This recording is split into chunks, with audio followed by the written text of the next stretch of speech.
I have reviewed some laser engravers. I like a lot of them, especially the Laser Picker 2. They even come with a roller booster that enables you to engrave almost any curved surface that's impossible for others. In general, all those engravers, they can engrave on many things and have really good performance, but none of them have particularly good performance on metal due to the blue light laser that has less powerful energy for engraving. So when Mr.Carve reached out to me to see if I'm interested in the M1 machine, which they claim they can carve on all types of metals. You are right, it can carve all types of metals. I said, why not? So here is it. This is Mr.Carve M1's prototype. I've been with it for several days and I tried all kinds of metals. Is it any good? Here's my review. Alright, first let's check out the design. It's very simple. On the base of the engraver, you get an up and down key for focusing and a power button. On the left side, there is a start button to let you start engraving when you press it. On the back, there is a power port, a pedal socket, which they said will remove on the official version, and a data line socket.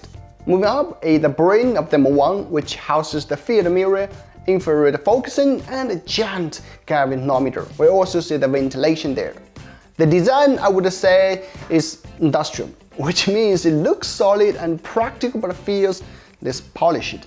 Good thing is you can always put some stickers on it like I did. But compared to the design, maybe the most important part is its performance.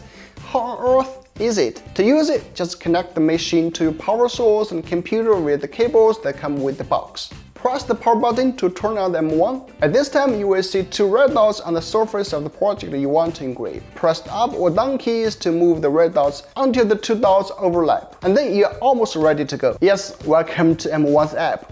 Here is the interface. I know it may look a little bit intimidating the first time views, but once you get familiar with it, you will love it, because you can control everything through the settings. Here I'm not going to illustrate every detail, I will just show the basics to get us started. If you want to engrave text, then click the T icon from the draw toolbar area and input whatever you want to engrave. You can change the font, fill, and then click Application. Of course, you have to make sure your content is within the square box. That's the printing area. As for the parameters on the right side, normally you just need to adjust the speed and power. Normally you set the speed to 500 and power to 100, and that's it. All others just use the default settings. From my test, it doesn't impact the results that much anyway. Next, click red light F1 button to preview the printing area. You can always adjust your object's position to make sure it's on the right spot. After that, click the button marked F2 and you're now ready to engrave.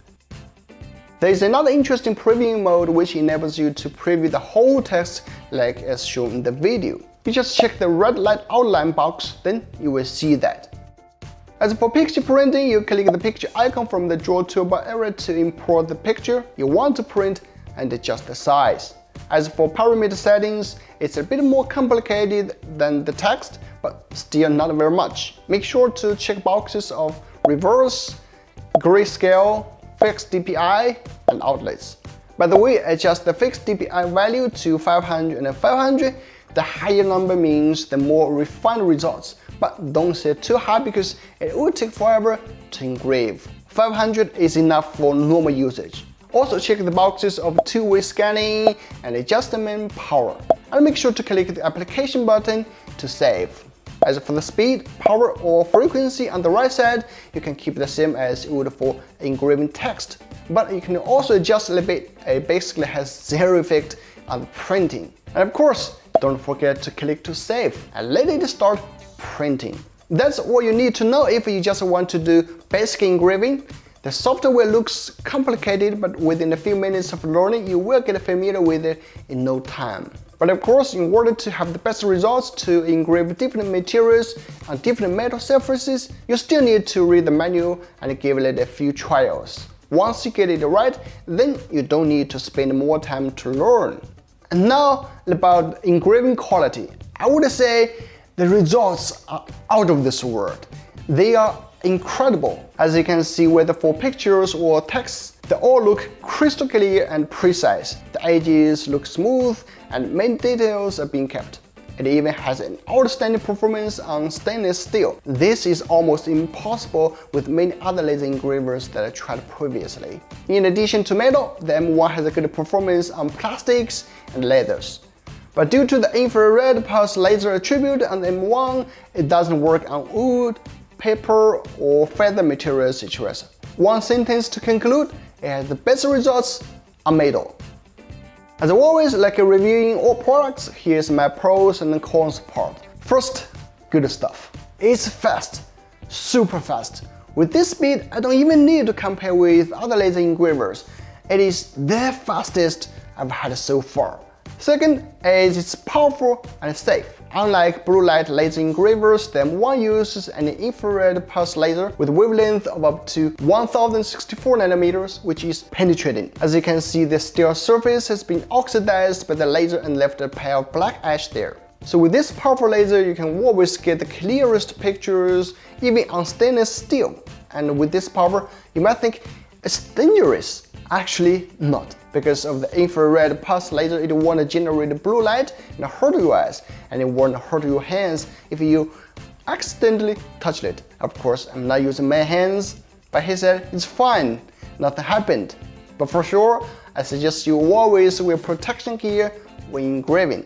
Third, I think, is the portability and the usability. I know 6 kilograms weight doesn't sound that portable, but if you compare it to other industrial grade metal engraving machines, they normally weigh 50 kilograms. That's crazy heavy. So portability definitely is one of the advantages on the M1. As far as I know, for this 1064 nanometer wavelength infrared pulse laser engraving machines, the M1 is the smallest industrial grade and home use engraving machine on the market. It's very easy to set up as well. Basically, just put up the pole and land the engraving head, screw tight, and you're ready to go. No cables here and there. Now, the less good stuff. I think for me, the major thing I don't like is the app. Unlike Laser Picker, it has an intuitive phone app that lets you engrave things in seconds, even if you're a newbie, and offers many beautiful pictures and texts for you to engrave. For the M1, you have to connect to the computer and learn to tweak this and that parameter. For sure, it's not that difficult, but still a learning curve and might look intimidating for new users. But this also comes with a good side. For those geeks or pros, they can control every parameter for engraving. That's actually a bonus, so it varies for different people. For others, it has less good performance on curved surfaces because the infrared pulse laser has a high precision for focusing. So to engrave curved surfaces, it might have uneven engraving results. The M1 feels a bit noisy too when engraving due to its powerful laser performance. But beyond all those minor imperfections, the M1 is a solid and awesome metal engraver, especially considering the price, which you can find in the link. It's a no-brainer for anyone who wants to have a portable, consumer-level engraver where the majority of your work is with metal. This is the one. If you are interested in this Mr.Carve M1, definitely give it a check out. Link is in the description. I'm Sammy, and we'll see you in the next one.